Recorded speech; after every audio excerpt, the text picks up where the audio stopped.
তোমারে আমি কি পয়েন্ট দিছিলাম, তুমি পয়েন্টটা পাস করছো।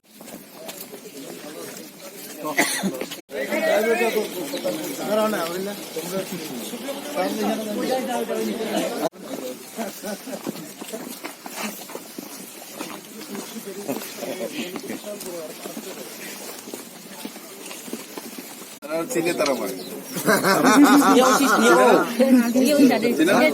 চিনে এটা টিভিতে দেখে সামনে দেখবো। আমি এই ধরনের মুখ্যমন্ত্রী আমার কাছে কোনো কিছু নেই, যাই আছে জনতার কাছে রয়েছে। যা থাকবে যাই থাকবে সেগুলো জনতার কাছে পৌঁছে দেওয়া স্কিমের মাধ্যমে, সেটাই আমার লক্ষ্য। তো ওই দিশাতে রাজ্য সরকার কাজ করছে প্রত্যেকটি ডিপার্টমেন্টে। ওর যা যা সমস্যার কথা আমার কাছে লিখে দিয়েছে সেগুলো তো আমি যাওয়ার পরে পড়বো, কিন্তু মোটামুটি সার্বজনীনভাবে যেটা আমি বুঝি, জল, রাস্তা, বিদ্যুৎ কানেকশন, প্রধানমন্ত্রী আবাস যোজনা, ঘর, শৌচালয়, এগুলো মোটামুটি এখানকার যে বিধায়ক রয়েছেন উনি এগুলো, বা আমাদের মন্ডল প্রেসিডেন্ট রয়েছেন, আমি দেখলাম যে ওনারা এগুলি কাজ করছে। ওরা A, B, C, D কোন কোন গ্রুপে হাউজিং হচ্ছে সে বিষয়ে ওয়াকিবল রয়েছে।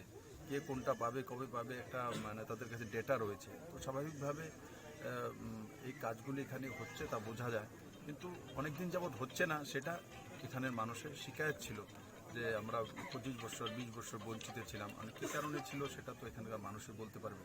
আমার কারণ আমার পার্টি দলমত দেখে লাভ নেই, সবাইকে দিতে হবে। প্রধানমন্ত্রী আবাস যোজনা ঘর প্রধানমন্ত্রী বলছে সবাইকে দেওয়ার জন্য।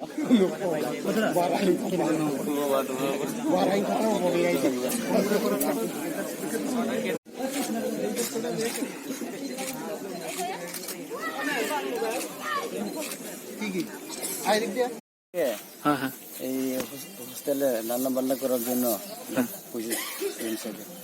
মানে এরকম রান্না বান্না করতেন বলতে আপনাদের রান্না বান্না করার জন্য? এসটি কর্পোরেশন থেকে হোস্টেলে যা, কোন হোস্টেলে যাতে কইতে আমার বোধহয় কয়ফাম সম্ভাবনা, মানে সরকারি উদ্যোগে এরকম সহযোগিতা করব। আর কি কইছে কেসের বিষয়টা? কি কইছে কেসের বিষয়? তো ওই যেটা কই এই রিপোর্ট যেটা কি রিপোর্ট কইলো, তোমার রিপোর্ট পাঠাচ্ছে যেটা বলে হে নিজে যা হয়ে গেছে, এরপরে নিজে নিজে কেডা হে মালিক সারা কেডা ওই আগুন পড়াইলে সেটা কইতাছে।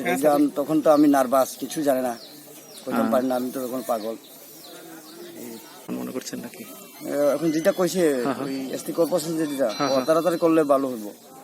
এমনি আপনি কি করেন? তো কৃষক, কৃষি কাজ করে খান। কত মাস হয়েছে আপনার মেয়ে মারা গেছে? তো 2017-তে মারা গেছে। 2017-তে।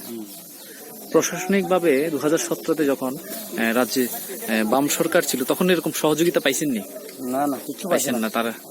এখন এই সরকার তো বারবার আইতে আছে, মানে আপনারা কিরকম লাগতেছে? এই তো ভালো লাগতেছে।